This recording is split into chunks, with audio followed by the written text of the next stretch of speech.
Okay, guys, so welcome again to Cannon Fodder, the first of a series of Easy Talk, but bite-size live streams.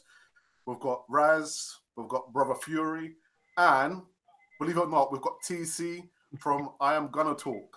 So, guys, welcome to the show, man. Welcome. No, thanks for having me. How's it going? How's it going? How's it going, guys? Thanks for having me on, guys. Hopefully, be the first of many. Right. Hopefully. Absolutely. Hopefully. Right. So, guys, the first thing I know we wanted to talk about was the match last night against FC Fodder. So this question goes out to Brother Fury. So, Fury, what did you think about the match last night? Because basically, finally, we got to see Torreira, Lichtsteiner started as well. But, what do you think about the match last night? I was very pleased. I'm happy with the prediction. A very, very good victory.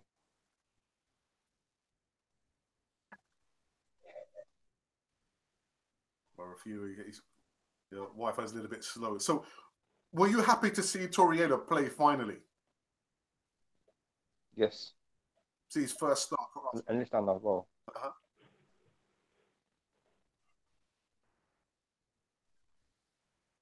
The stream's going a little bit slow. TC, what's your opinion about the match last night? Overall, very, very pleased with the performance, of course, and the team played well. It looks like we've got a good set of players now. What we saw last night I could consider the second string team. We saw the likes of Danny Albeck coming in, fantastic performance from him. Alex Iwobi, again, fantastic performance, driving forward. It was causing a lot of issues, but the player that I was mostly impressed with last night, maybe some people may certainly disagree. Of course, he also made the mistake that led to one of the goals. That was Lichtsteiner. He was extremely professional. We got more than I thought we would have actually got out of him. For someone who's 34 going on 35, I think he was absolutely blinded last night. But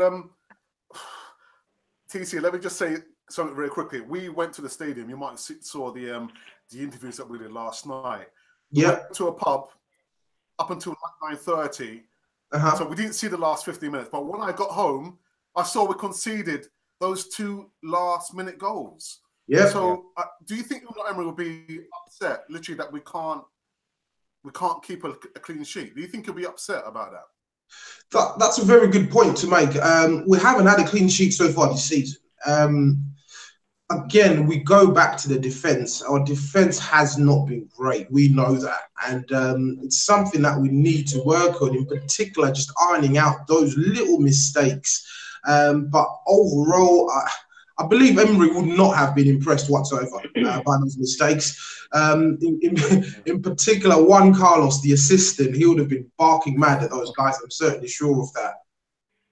Yeah, absolutely. True. And Raz, what's your opinion? What do you think about the match, even though we saw the match up until the last 15, 20 minutes?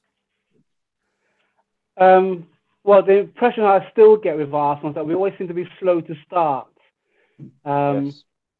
It's like we always seem to be inviting pressure on us. And while maybe it may seem a good tactic, against better teams, we'll get punished because better teams start quick. They know that we still seem to be having defensive problems at this moment in time as well. We've got Bernard Leno, who plays the ball from the back easier than Czech. The talk I've been hearing is that Czech is a better shot stopper, but his weakness is he can't play from the back. So we have got a few subjects to talk about before then, but my main concern is how we're going to set up for the next match. Now, during the Europa ties, we'll have Bernard, and I think that'll make him the transitional period between him and Czech easier, and the team easier to play with, knowing that they've got that confidence. But I think it's still a defensive problem, and the pace. We used to play with a lot of pace. I don't understand why it's not just one match. It's the last 5 matches we've started very slow, so that has to be addressed. Yeah. But TC, I know we've spoken a lot about this on our uploads and our videos over the last, since Leno signed for Arsenal. Do you think, with having Leno start in the Europa League, do you think Emery's kind of opened up the door to an opportunity for him to get into the first team and start in the Premiership matches? Do you think it's like he's opening up an opportunity for him to say, well, you know what, here's your opportunity, you are, or you prove yourself to be number 1? What do you think about that, TC? What I don't understand, of course, I'm going to address the question, but what I completely don't get is why spend X amount of money on a keeper, which was 26 point whatever million, and leave him on the bench? To me, it doesn't make complete sense. Of course, yes, we understand new players need a bedding in period. They need to sort of acclimatise to the new team, but put him on, play him, play the guy. Just play him. So I think him being introduced slightly within the Europa League will be his pavement to the first team. Unai Emery certainly would have, in some way, implied that he may start on Sunday after the game yesterday in the press conference. So I'm hoping that we will see him going forward as the first choice keeper. From what I saw, I tweeted out yesterday, after 23 minutes, I'd seen enough, and that guy should be the first choice goalkeeper. Seriously, it looked more calm, it looked more collected, it was better on the ball, it didn't panic, his passes were great and accurate. I'd seen enough at 23 minutes. Just put him in. And yeah, it's a no-brainer to me. It's a no-brainer. You can see he's raring to go as well. Yeah. And I have to say as well, TC, it's like Fury, put a comment on the video we did last night, saying how the defense looked more calm, cool and collective. TC, I felt more cool, calm and collective watching them over there.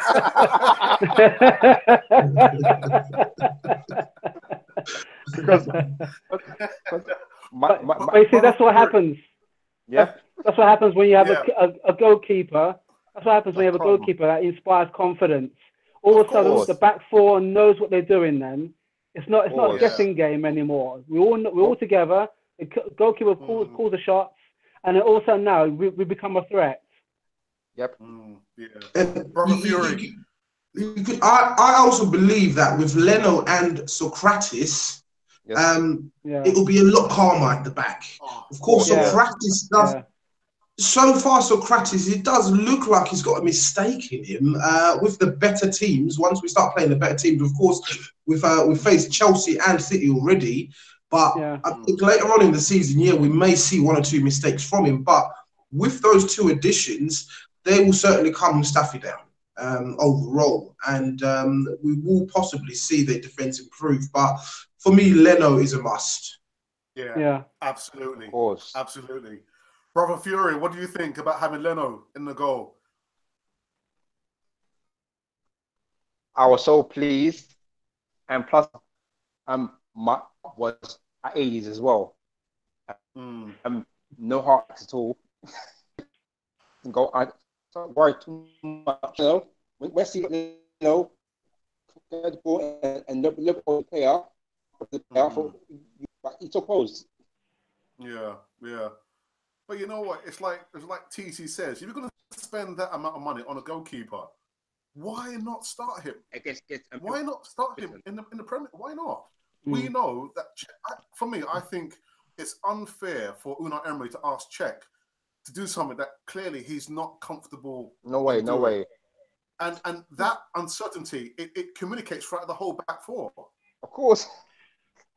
It's not just the back four, but also the opposition as well, because the opposition thinks, right, okay, they're still in the starting blocks, and we can put the pressure onto them because by the time that the goalkeeper decides to play the ball out, you already got your defenders marked. So the only way he can do what he has to do is go long. But if you saw in the Cardiff match, Ward came straight up to him. Yeah. And Ward should have been a goal down within the first 5 minutes. Yeah. So that's what happened. Arthur, yeah, I think, yeah. But like I said, sorry, go on. Wasn't it Arthur? Was it Harry Arthur who had it? Yes. Harry Arthur. Harry Arthur on the ward. Harry Arthur, yeah. Harry Arthur. It's been in both the last 2 games we played, Newcastle and Cardiff. They can definitely smell danger. You can see their players getting excited, like charging down the keeper. And if we continue to play check, we'll definitely pay for it. Yeah. Of course. Yeah. Like I said, maybe it's the blueprint for all the other Premiership teams. They're thinking, well, if we put the slightest bit of pressure on the back four, and even more so on check, he's bound to give us, a freebie. You know what I mean? Of course, yeah. Me personally, I agree. Leno should be starting. He communicates confidence. But let's see what's going to happen there. Also, please, last night. Well, yeah. I think we were all pleased, even though we gave away those 2 needless goals towards the end. But again, I think Emery has enough footage there to, I don't know, shake up the defense. But I thought Rob Holding had a pretty decent. good match. Yeah, he was decent. Yeah, he was decent. I was surprised to see him there. He was sturdy last night, Rob Holding. But yeah, I thought he had a reasonable good match. All right, so 5 games in, the new manager. What do we think about this guy, Unai Emery? He's taken over the reins. Well, the 22 years of having Arsene Wenger at the helm. We've got a new manager. He's got his philosophy of playing up the ball from the back. Raz, what do you think? What do you think of Unai Emery? Are you happy with him? I think finally we have got a manager who pretty much exemplifies no nonsense. He changes things when they need to be changed. Mm-hmm. Having to go back to the past, going back to Arsene Wenger. Arsene Wenger was a manager that typified the first 10 years how the player should be taking more responsibility on the pitch. Hence the reason why we had like 11 leaders on the pitch. Then the last 10 years, it was pretty much a hodgepodge, if you will, of some players taking responsibility.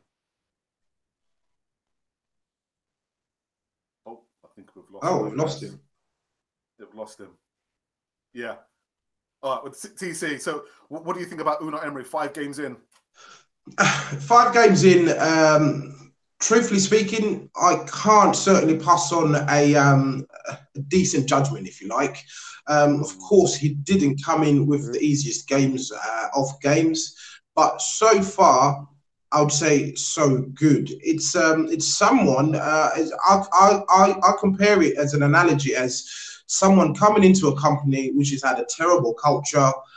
Is sort of trying to erase the previous culture, which is under, as Raz was saying, under Arsene Wenger, the last 10 years, it was pretty much the players' rule.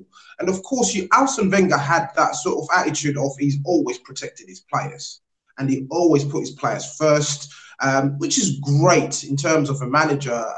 It's a great trait to have as a manager, or an attribute, if you want to call it that. But you can see early on, I don't know what the situation with Mesut Ozil was recently.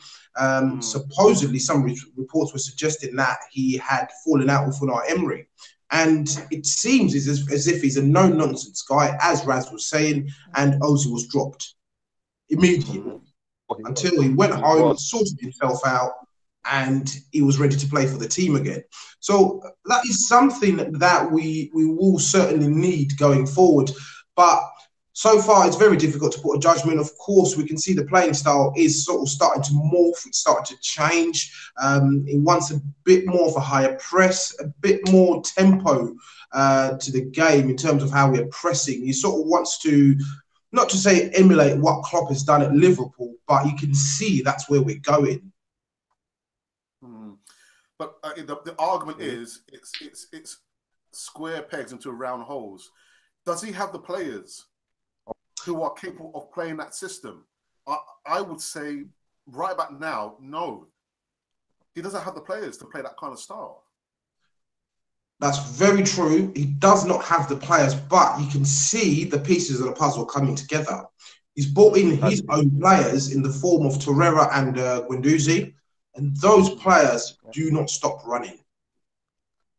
And you can see what he's trying to do to encourage that high press, and he's building the building blocks. But once we get an attacking player in, because by the way, he didn't buy an attacking player in the summer.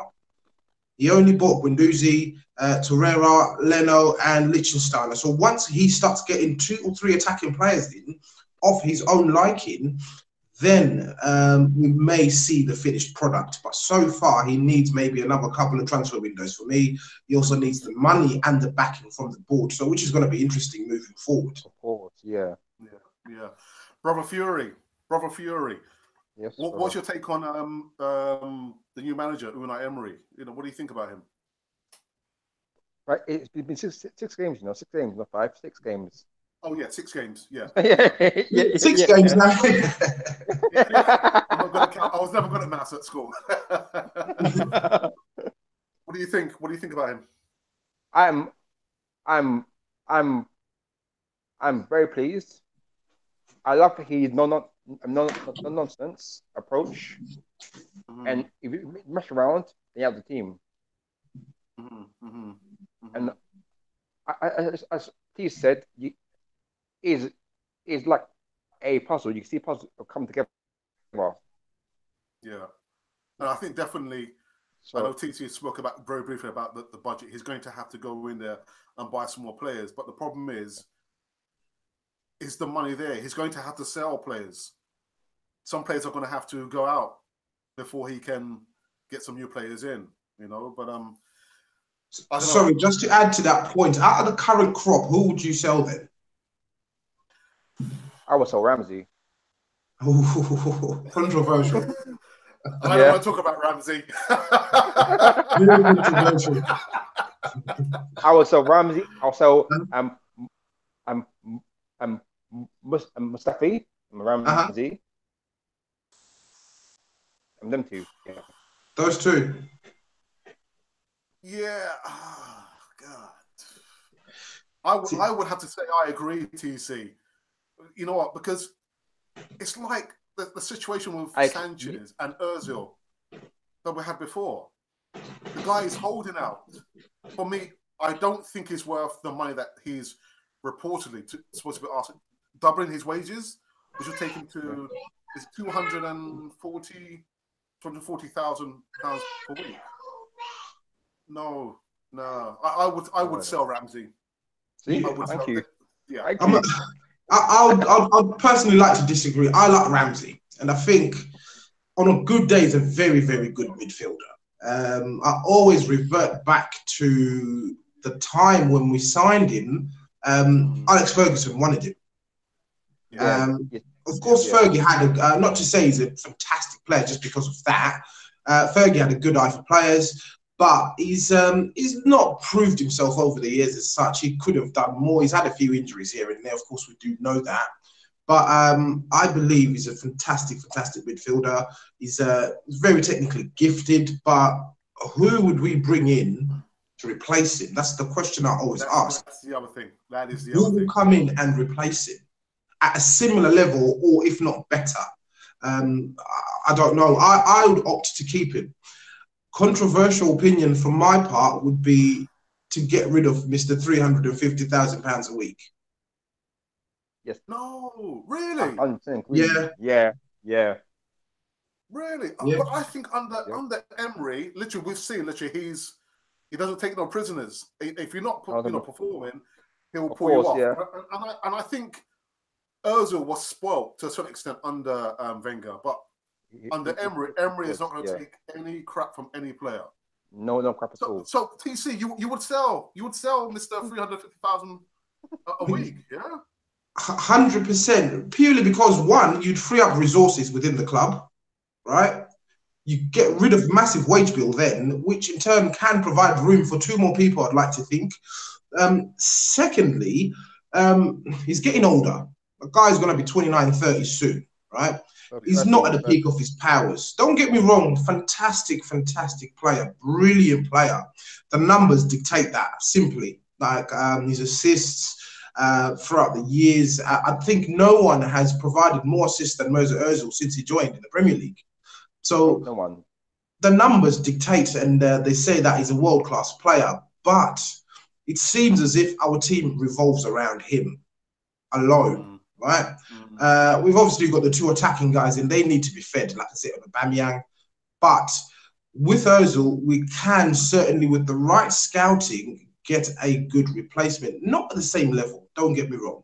We can get a good replacement to come in and get rid of the huge wage bill that we have.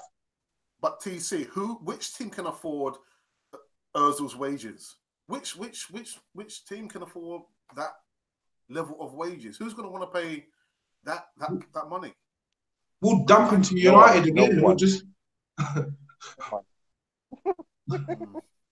We'll just we'll dump him to United. They took Sanchez off of us.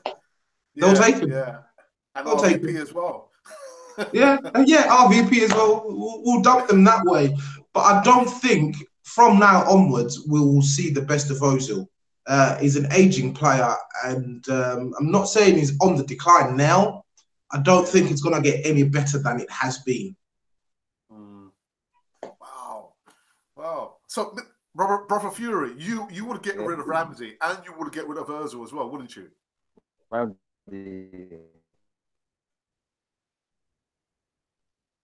think something's happened. I love get rid of Ramsey. Ramsey too inconsistent. Fury, can you repeat that again, please? I didn't quite hear that. You get rid of both the players, Ozil and Ramsey. No, get rid of Ramsey. Ramsey too inconsistent. And what about Ozil? You would keep Ozil.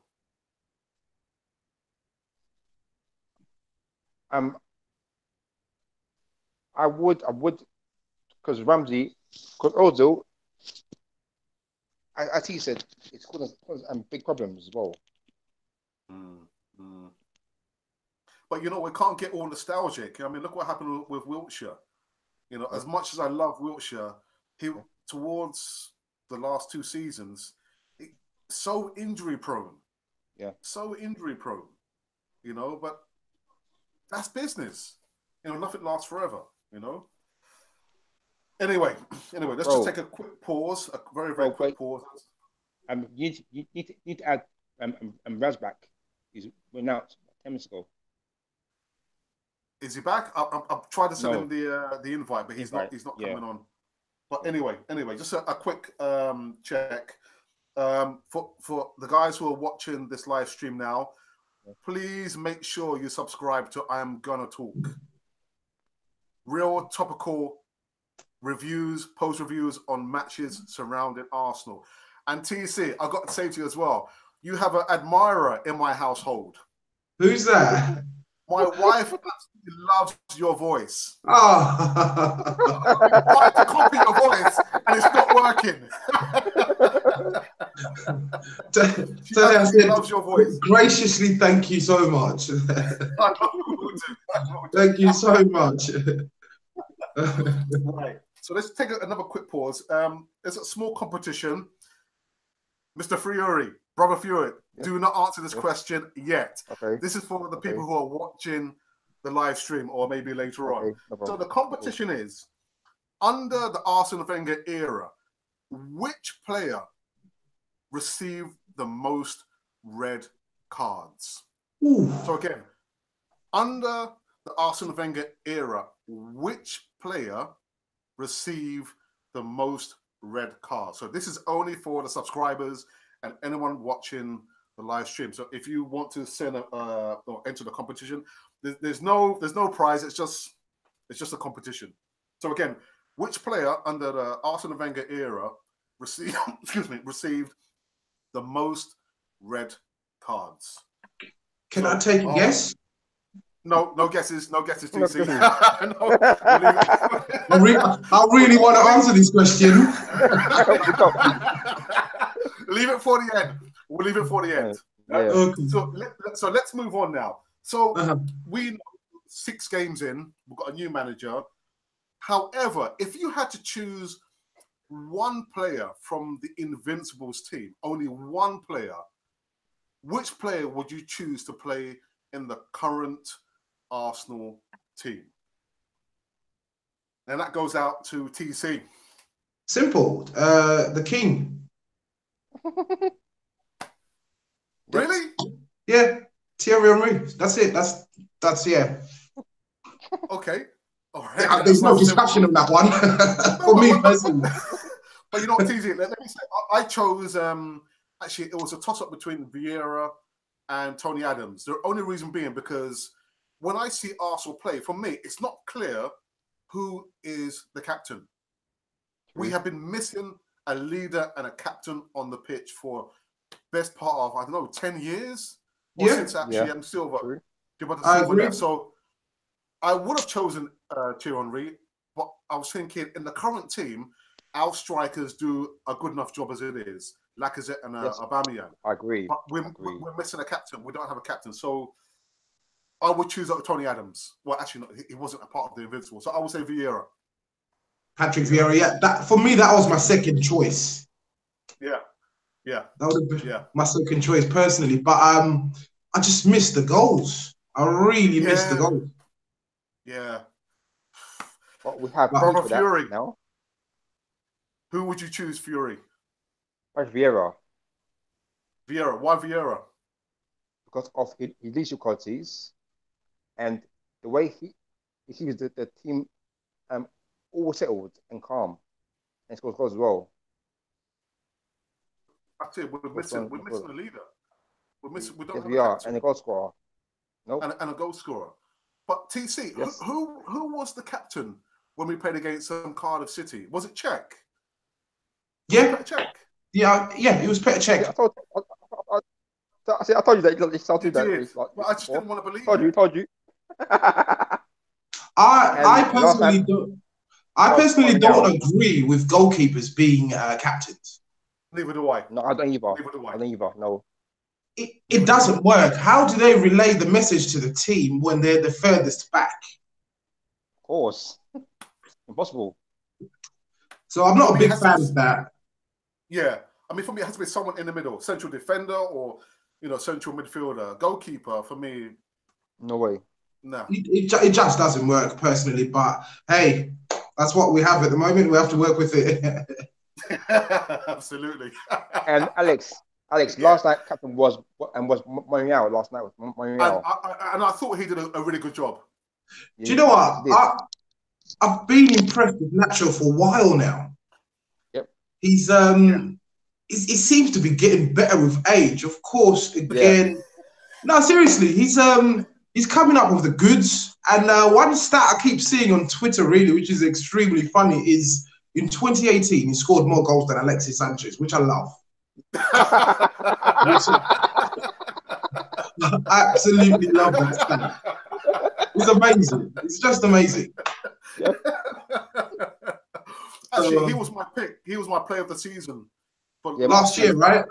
Monreal, yeah, man. Yeah. He's been fairly consistent, in my opinion, personally. Yes. He's not the quickest of defenders, but he uses his brain. His brain. Yeah. So I had no qualms with him being the captain last night. No. I was quite happy with that personally, and his playing style seems quite, not playing style as such, but the way he approaches the game is quite similar to Lichtsteiner, where these guys know that age is not on their side and pace, etc. So they use their brain. Yeah. And two captains who are not captains in the Premiership, but Cech as captain. Cech. Oh dear. All right, and the other news that we saw, Ivan Gazidis has finally left the building. Good. A very divisive figure at Arsenal over the last 10 years, and all the stuff about the win for change and challenging all the top clubs in Europe, actually around the world. It just didn't happen. I didn't see it. And the time when he was, you know, the someone who brought in Emery and actually maybe got rid of Arsene Wenger. Ralph. Hey, he's back. Yes. He's back. Ralph's here. Hi, brother. Guys, Raz. I apologize. I apologize profusely. We had some gremlins. You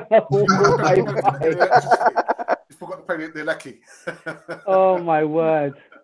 I really apologize, guys. Sorry about the delay and everything. No worries. No, that's no okay. worries. We're just talking about Ivan Gazidis, how for me he's been a divisive figure at Arsenal for the last 10 years, and I would love David Dean to come back at the helm. Yes, I would too. I would too, definitely. You know, but yeah, TC, what do you think about Ivan Gazidis, man? To me personally, right, I understand that these backroom guys, so if you want to call them the suits of the club, they obviously make the business tick over. They know the money, etc., and what needs to be done. But to me, it's just another head gone. Of course, Gazidis was definitely embedded in the Wenger era. 10 years, which is basically half of Wenger's tenure, he was with him. He would have overseen a lot of things with Arsene Wenger. Was he a yes man to Wenger, or was Wenger the other? Was it the other way around? That I don't know really, but he didn't really have a great tenure at the club. Maybe I could say things started to improve towards the end of his career with the club when we made the two huge signings of Aubameyang and Lacazette.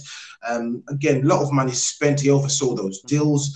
The broken promises over the years, a lot of people wouldn't have been happy with. We were promised X, X, and X, and X over the years. Never really delivered. But personally, to me, that's down to the owners or the owner now. Gazidis would have had so much control over those kind of situations with spending power. He may have had the ambitions to try and match the big clubs in Europe, but if at the end of the day, if he was going to his boss and saying, "Look, boss, I need X amount of money to make this happen," and the boss is not complying, then he would have been left empty-handed and with egg on his face purely because he's not able to deliver. So to me, yeah, it's just another figure gone. Hopefully, he will go to AC Milan and fail. But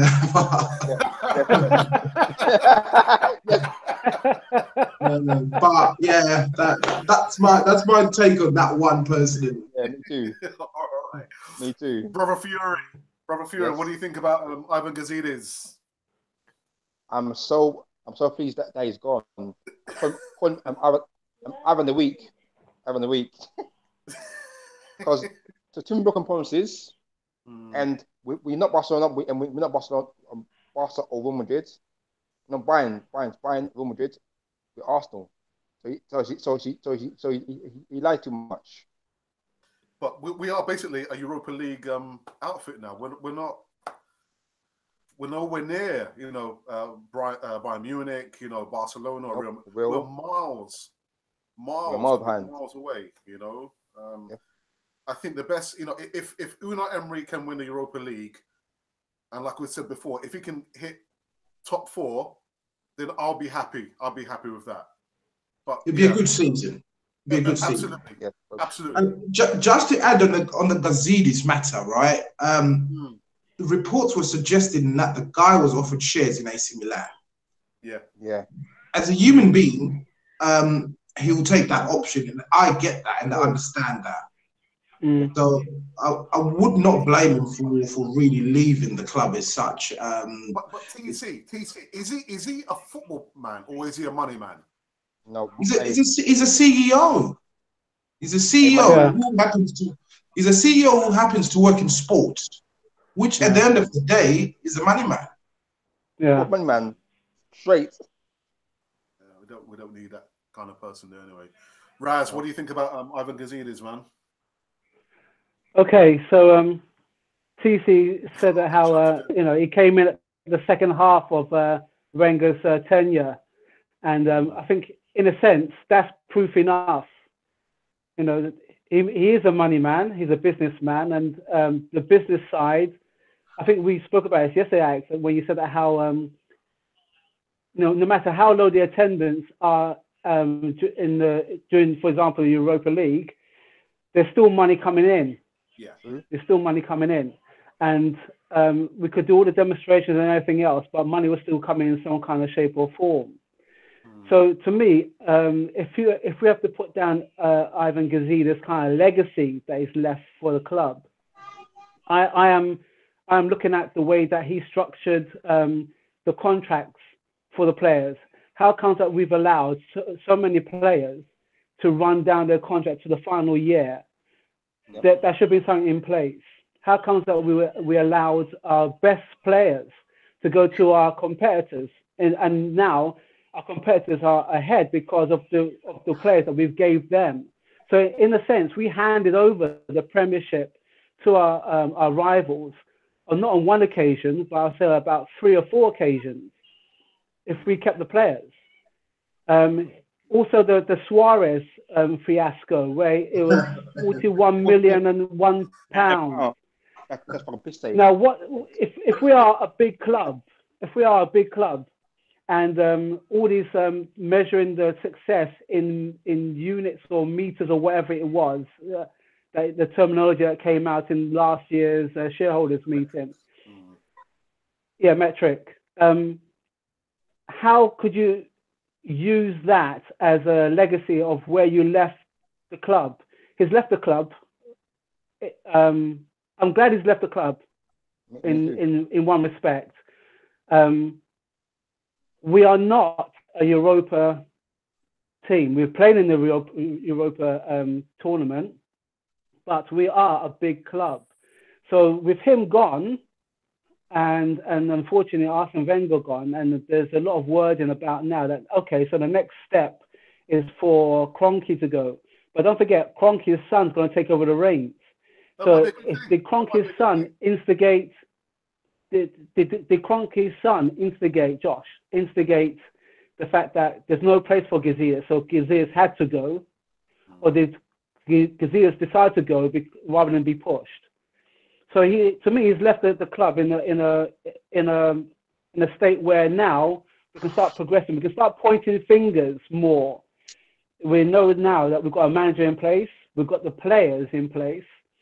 Now here comes the main kind of obstacle, is that you've got a shareholder now who's going to own 100% of the club, and he's going to hand that down to his son. So while we don't recognize Kroenke, but now he's going to hand over the reins, because that's the way it's going to have to happen. He's going to hand it over to his son. Will his son take on the fact that he needs to start making our club a big club, or is he going to try and listen to his father and try and just keep it as a Europa-sized club? Time will tell. Yeah, but like TC said, so go on, TC, go on. Sorry, that's the last point Raz made. That's a question that I have been asked before, which is, will Josh Kroenke just continue on and be a yes man to his dad, or is going to turn the club around? I don't know what kind of role he plays in other existing franchises, sporting franchises. Stan Kroenke owns in America, but if he wants to be his own man, I believe he should essentially just basically pick the club up and do what he needs to do. Apparently, he was very instrumental in getting rid of Arsene Wenger. Was that because Wenger had a very, very keen interest in the club's state in terms of wanting to maintain a good, healthy balance within the club, or he was doing it for the good in terms of wanting actual change? But that question, Raz, is a question that I have been asked before, and I don't know how to answer that question personally. I think we have to, at this moment in time, look at the state of the club as it is. Now, everybody knows that we should have progressed. We should have won the Premiership at least about 2 times, if not 3, within the last 10 years of that period of time when things did go sideways. Okay, now we're out of the Champions League and we're in the Europa. So it's almost like a clean slate. So the thing that we have to start looking at is now we have to start applying pressure. I'm not sure how we're going to be able to do that, but we have to start applying the pressure to Josh to say to him, look, there's one or two ways that this club can go. Either if you feel that you've got big aspirations and that we are a big club, then put your money where your mouth is. You start investing, because we've got the manager there in place, and I didn't believe that we had £50 million to play around with. I thought that was a hearsay. Same. But because we've got so many players on the free and coming up to the end of their contracts, and there's disputes with where they were playing, that's how comes we've got those players in. So now the next evolution, that aside, is to start investing, because that's the only way we can go. If we don't invest, we're not going to catch up with Man City. Abramovich is not going nowhere so far. Oh. And Man United, although they're not seen as a major force, there still is a lot of interest in their club because they're spending money. So if we're going to put ourselves amongst them, we have to start putting the investment in place. But, I believe the money is there. This stuff about the budget only being 50 million, for me, is not true, because, like I spoke to Brother Fury before, we put in a 11th hour bid of 82 million for Ousmane Dembele. We put money in there, and he didn't want to be. Well, I think Barcelona didn't release him, but the money is there. But Alex, let me tell you something. Every fan, when it comes to transfer deadline and anything, the vested activity is the fact that they know that the club's got the money to spend. It's just the negotiation part between player, agent, and club. And the many times we have been at the point where we think, hang on now, have we got the money? We should not be in that state. If we've got the money, the club should really just say, okay, we're going to invest big. Right, so if we're going to invest big, we're not going to be tinkering around with maybe 20 or 30 million. Look at Van Dijk from Southampton to Liverpool, 90 odd million pounds. That's making a statement. So if you've got the money, you make your statement. You don't make your statement and then don't show up with the money, because that's where the dissatisfaction has come in with our fans. We're thinking, well, you know what, we're not going to. We want this player. Do we have the money to tie it in? And it's never happened. But only Arsenal will penny pinch for players. Sorry, TC, you want to say something? Sorry, man. Yeah, I believe that the money is there, right? But the owners do not want to spend that money. Why not?